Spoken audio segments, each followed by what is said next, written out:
കൊച്ചിയെക്കുറിച്ച് ചെറിയൊരു ചരിത്രം പറയാൻ പറഞ്ഞാൽ നിങ്ങളിൽ ആർക്കൊക്കെ പറയാൻ സാധിക്കും? എന്നാ ഞാൻ പറഞ്ഞുതരാം.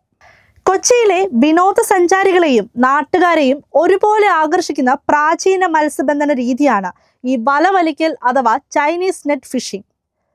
കരയിൽ നിന്നും ആഴം കുറഞ്ഞ തീരങ്ങളിലേക്ക് നാട്ടുന്ന മത്സ്യബന്ധന സംവിധാനമാണ് ചീനവല. വലിയ മുള കൊണ്ടുള്ള ചട്ടത്തിൽ ഘടിപ്പിച്ചിട്ടുള്ള തൂങ്ങിക്കിടക്കുന്ന വലയാണത്. ഒരു കുമ്പിളിന്റെ ആകൃതിയിൽ വല ചട്ടത്തിൽ നിന്ന് താഴേക്ക് തൂങ്ങിക്കിടക്കും. ചട്ടമടക്കം താഴേക്കും മുകളിലേക്കും ചലിപ്പിക്കാവുന്ന രീതിയിലായിരിക്കും ഈ സംവിധാനം ക്രമീകരിച്ചിരിക്കുന്നത്. 30 സെന്റിമീറ്ററോളം വ്യാസമുള്ള പാറകൾ കയറിൽ നിന്ന് പല ഉയരങ്ങളിലായി തൂക്കിയിട്ടിരിക്കുന്നു. വല ഉയർത്തുമ്പോൾ കല്ലുകൾ ഒന്നൊന്നായി കരയിലെ പ്രതലത്തിൽ വന്ന് നിൽക്കുന്നു. അങ്ങനെ പാറകളും വലയും തമ്മിൽ സമതുലനത്തിൽ നിൽക്കുന്നു. ഓരോ ചീനവലയെയും അല്പം താഴത്തിൽ മാത്രമേ താഴ്ത്താൻ കഴിയൂ. അതുകൊണ്ട് തന്നെ വേലിയേറ്റ സമയത്ത് എല്ലാ വലകളും കായലിൽ താഴ്ത്താൻ കഴിയുകയില്ല. പല വലകളും വേലിയേറ്റ സമയത്ത് കായലിലെ ജലനിരപ്പ് അനുസരിച്ച് പല സമയത്താണ് പ്രവർത്തിപ്പിക്കുക. സാധാരണയായി രാവിലെയും വൈകുന്നേരത്തുമാണ് പ്രവർത്തിപ്പിക്കുന്നത്. മീനുകളെ ആകർഷിക്കുന്നതിന് വലയിൽ ഭക്ഷണ സാധനങ്ങൾ വിതറുകയും രാത്രികാലങ്ങളിൽ വലയുടെ മധ്യഭാഗത്തെ ദണ്ടിൽ വിളക്കും വയ്ക്കാറുണ്ട്. വെള്ളത്തിൽ നീട്ടിവെക്കുന്ന വല കുറച്ച് മിനിറ്റുകൾക്ക് ശേഷം വലിച്ചെടുക്കുന്നു. അതിൽ കുടുങ്ങിയ മീൻ കരയിലേക്ക് മാറ്റും.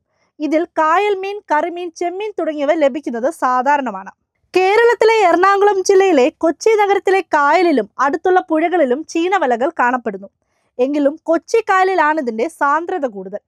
കൊല്ലം ജില്ലയിലെ പരവൂർ കായലിലും അഷ്ടമുടി കായലിലും ചീനവലകൾ അപൂർവമായി കാണാറുണ്ട്. സാധാരണഗതിയിൽ കരയിലാണ് ചീനവലകൾ ഉറപ്പിക്കാറുള്ളതെങ്കിലും ചിലയിടങ്ങളിൽ ജലാശയങ്ങളിൽ തന്നെയും ചീനവല നാട്ടാറുണ്ട്. വെള്ളത്തിനിടയിൽ കുഴിച്ചിട്ട തൂണുകളിൽ മേലാണ് ചീനവലയും അത് പ്രവർത്തിപ്പിക്കാൻ ആവശ്യമായ കപ്പിയും മറ്റും ഘടിപ്പിക്കുന്നത്.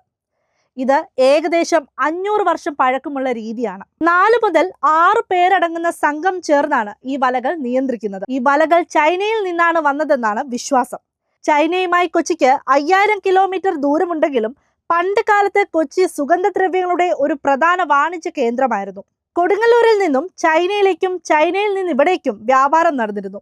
കൊടുങ്ങല്ലൂർ കായലിൽ നിന്നും ചീനവലകൾ കാണാം. ചൈനയിൽ നിന്നും വന്ന പര്യവേഷകനായ ഷെങ് ഹെയാണ് ചീനവലകൾ കൊച്ചിയിൽ കൊണ്ടുവന്നതെന്ന് ചിലർ വിശ്വസിക്കുന്നു.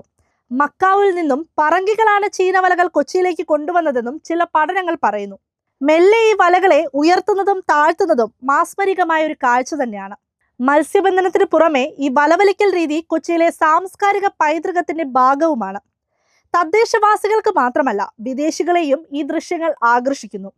ഇതിലൂടെ കൊച്ചിയുടെ പൈതൃകവും സമുദ്രത്തോടുള്ള ബന്ധവും സഞ്ചാര വ്യവസായത്തിന്റെ വളർച്ചയും അതിവേഗം മുന്നേറുകയാണ്.